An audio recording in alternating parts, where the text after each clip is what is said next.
Hello दोस्तों, हमारे YouTube channel your teaching place में आपका स्वागत है। मैं राकेश कुमार। आज की इस वीडियो में आपको किसी भी तत्व के इलेक्ट्रॉनिक विन्यास निकालने के लिए एक शानदार तरीकों को लेकर आए हैं। आप लोग वीडियो को अंत तक देखें और मुझे उम्मीद है कि आप लोग इसको बहुत ही अच्छे तरीके से समझ पाएंगे।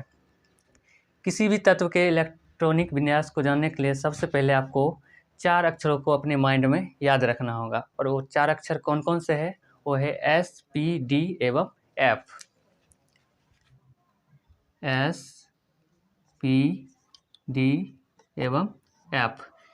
इन 4 अक्षरों को याद रखने के साथ साथ इन पर कितने घात होते हैं, उन घातों को भी आपको याद रखना होगा। जैसे एस पर अधिकतम 2 घात होते हैं। पी का घात निकालने के लिए एस के घात में 4 बढ़ा देंगे, अर्थात यहाँ पी का घात 6 हो जाएगा। फिर डी का घात जानने के लिए पी के घात में 4 बढ़ा देंगे, 6 में 4 बढ़ाने पर हमको डी का घात 10 प्राप्त हो जाएगा। फिर इसी तरह एफ का घात प्राप्त करने के लिए हमको डी के घात में 4 बढ़ा देना होगा, ऐसा हमको यहाँ 14 प्राप्त हो जाएगा। ये जो हम बार बार घात बोल रहे हैं वो वास्तव में घात नहीं होते, बल्कि इलेक्ट्रॉनों की संख्या होती है। अर्थात एस में अधिकतम 2 इलेक्ट्रॉन रख सकते हैं, पी में अधिकतम 6 इलेक्ट्रॉन, डी में अधिकतम 10 इलेक्ट्रॉन और एफ में अधिकतम 14 इलेक्ट्रॉन रख सकते हैं। एस, पी, डी, एफ जो लिखे हैं इसको हम ब्लॉक या सबसेल कहते हैं, जिनके बारे में हम डिटेल से आगे के कक्षाओं में जानेंगे। ये जो इलेक्ट्रॉन की संख्या होती है वो किसी भी तत्व के परमाणुओं की संख्या के बराबर होती है। अर्थात किसी भी तत्व का अगर हमको इलेक्ट्रॉनिक विन्यास निकालना है तो उसके परमाणु संख्या को याद रखना बहुत ही ज़रूरी होता है। अब जितने भी तत्व हैं उनके इलेक्ट्रॉन अपनी अपनी कक्षाओं में घूमते रहते हैं और उनका वो कक्षाओं के कुछ न कुछ नाम होते हैं। जैसे मान लेते हैं ये पहली कक्षा हो गया, ये दूसरी, तीसरी और चौथी। जैसे पहली कक्षा का नाम के, दूसरी कक्षा का नाम एल, तीसरी कक्षा का नाम एम और चौथी कक्षा का नाम एन होता है। और इन सभी कक्षाओं में हम अब ये जो S, P, D, F block लिखे हैं उन ब्लॉकों को रखेंगे। जैसे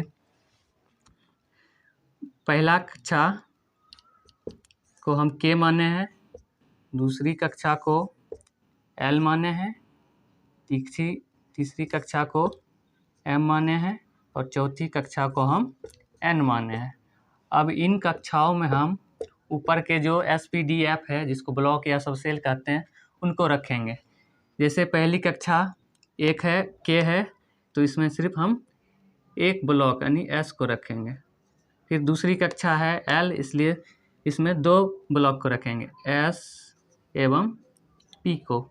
फिर इसी तरह तीसरी कक्षा एम है, इसमें 3 ब्लॉक को रखेंगे, एस, पी और डी। इसी तरह चौथी कक्षा एन है, इसमें हम 4 कक्षा सबसेलों को रखेंगे, एस, पी, डी और एफ। अब इन सब का घात हमें मालूम है कि एस का अधिकतम घात 2 होता है, इसलिए सभी पर हम 2 घात लगा देंगे। और पी का अधिकतम घात 6 होता है, इसलिए जहाँ जहाँ पी है वहाँ 6 घात लगा देंगे। और डी का अधिकतम घात 10 होता है, इसलिए डी पर 10 घात लगा लें। अब एफ का 14 होता है, इसलिए हम 14 लगा देंगे। अब यहाँ पहली कक्षा के है, इसको हम 1 माने, इसलिए इसके आगे हम 1 लगाएं।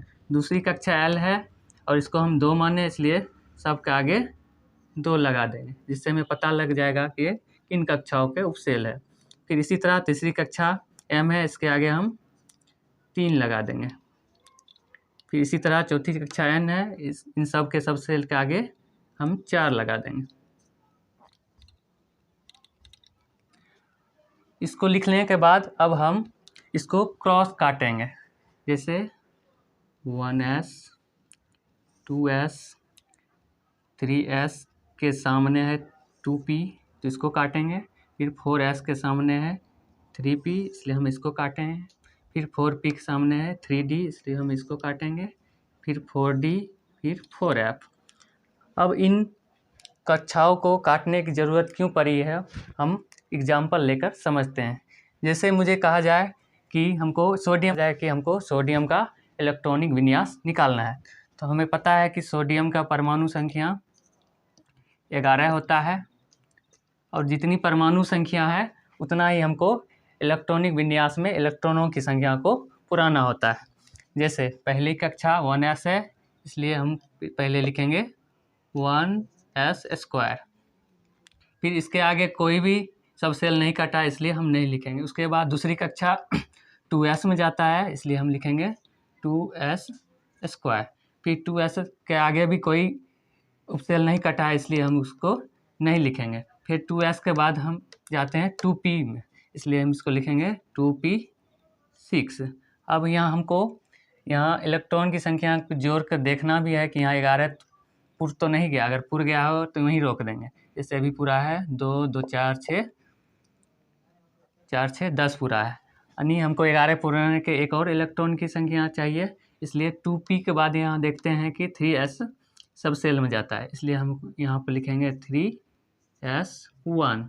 अधिकतम घात तो 2 रह सकता है, लेकिन हमको यहाँ ज़रूरत सिर्फ एक की है, इसलिए हम इसको 3s1 लिखेंगे। अब इनकी कक्षाओं को हम लिखते हैं। जैसे 1s पहली कक्षा हो गया, 2s 2p दूसरी कक्षा हो गया, 3s तीसरी कक्षा हो गया। पहली कक्षा में 2 इलेक्ट्रॉन है, दूसरी कक्षा में 6 2 8 इलेक्ट्रॉन है, और तीसरी कक्षा में 1 इलेक्ट्रॉन है। इस तरह हम देखते हैं कि हम सोडियम का परमाणु संख्या 11 है, उसका इलेक्ट्रॉनिक विन्यास 1s², 2s², 2p6 और 3s1 लिख सकते हैं। इसको दूसरे तरीके से हम 2 8 1 लिखेंगे। इससे ऑब्जेक्टिव क्वेश्चन पूछा जा सकता है कि सोडियम के बाह्यतम कक्षा में कितने इलेक्ट्रॉन है। यहाँ से दिख रहा है कि इसके बाह्यतम कक्षा में 1 इलेक्ट्रॉन है। आई होप कि इस एग्जाम्पल को आप बहुत ही अच्छे तरीके से समझ गए होंगे, और भी अच्छे से समझने के लिए हम देखते हैं इसका नेक्स्ट एग्जाम्पल।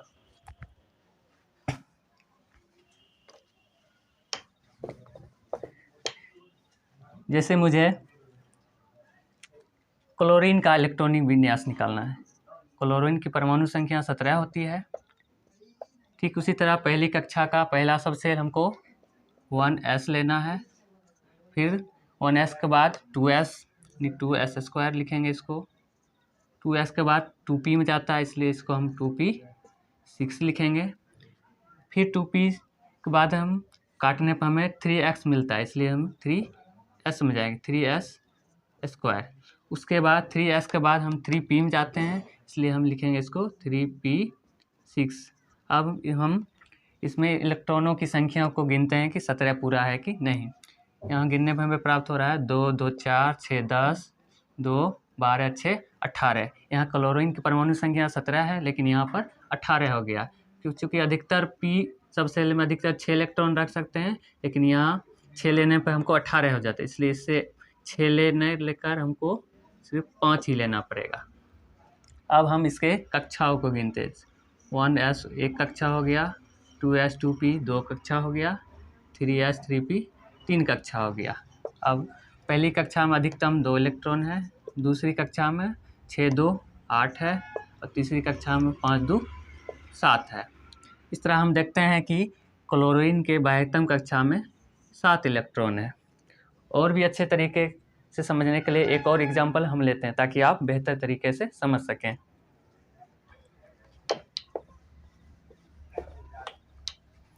जैसे हमको कहेगा कैल्शियम का इलेक्ट्रॉनिक विन्यास निकालना है। कैल्शियम का परमाणु संख्या 20 होता है, इसलिए सबसे पहले हम पहली कक्षा यानी 1s² लिखेंगे इसको। 1s² के बाद 2s², 2s² के बाद 2p में जाना है, यानी 2p6 लिखेंगे। 2p के बाद 3s में आता है काटने पर, इसलिए इसको हम लिखेंगे 3s²। 3s² के बाद 3p में जाता है, इसलिए लिखेंगे हम 3p6। पहले हम इलेक्ट्रॉनों की संख्या गिन लेते हैं। यहाँ इलेक्ट्रॉन की संख्या 2 2 4 6 10 2 12 6 18 प्राप्त हुआ है। कैल्शियम परमाणु संख्या 20 लिए, इसलिए हमको 2 और इलेक्ट्रॉनों की ज़रूरत है। 3p के बाद हमको काटने पर 4s प्राप्त होता है, अर्थात यहाँ लिख सकते हैं हम 4s स्क्वायर। अब हमें कैल्शियम परमाणु संख्या 20 और इस पर सब इलेक्ट्रॉन की संख्या भी 20 प्राप्त होता है। अब हम इसकी कक्षाओं को गिनते हैं। ये हो गया पहली कक्षा 2p 2s, दूसरी कक्षा 3s 3p, तीसरी कक्षा और 4s ए चौथी कक्षा। अतः पहली कक्षा में 2 इलेक्ट्रॉन है, दूसरी कक्षा में 8 इलेक्ट्रॉन है, तीसरी कक्षा में भी 8 इलेक्ट्रॉन है और अंतिम कक्षा यानी चौथी कक्षा में 2 इलेक्ट्रॉन है। इस तरह हम यहाँ से कैल्शियम के 72 कक्षा में देखते हैं कि 2 इलेक्ट्रॉन है। इसी तरह हम और भी जितने भी तत्व है उसके इलेक्ट्रॉनिक विन्यास को इस तरीके से हम आसानी से समझ सकते हैं। इसके आगे 20 के बाद कुछ अपवाद भी होते हैं, उसको समझने के लिए हम नया वीडियो लाएंगे जिससे और भी अच्छे तरीके से आपको बता सके। मुझे उम्मीद है कि आप बहुत ही अच्छे तरीके से आज इलेक्ट्रॉनिक विन्यास को समझ लिए होंगे। अगर वीडियो अच्छा लगा हो तो दोस्तों के बीच शेयर कीजिए, मेरे इस वीडियो को लाइक कमेंट और सब्सक्राइब कीजिए ताकि और भी अच्छे वीडियो आप तक हम पहुंचाते रहें। तब तक के लिए जय हिंद दोस्तों, धन्यवाद।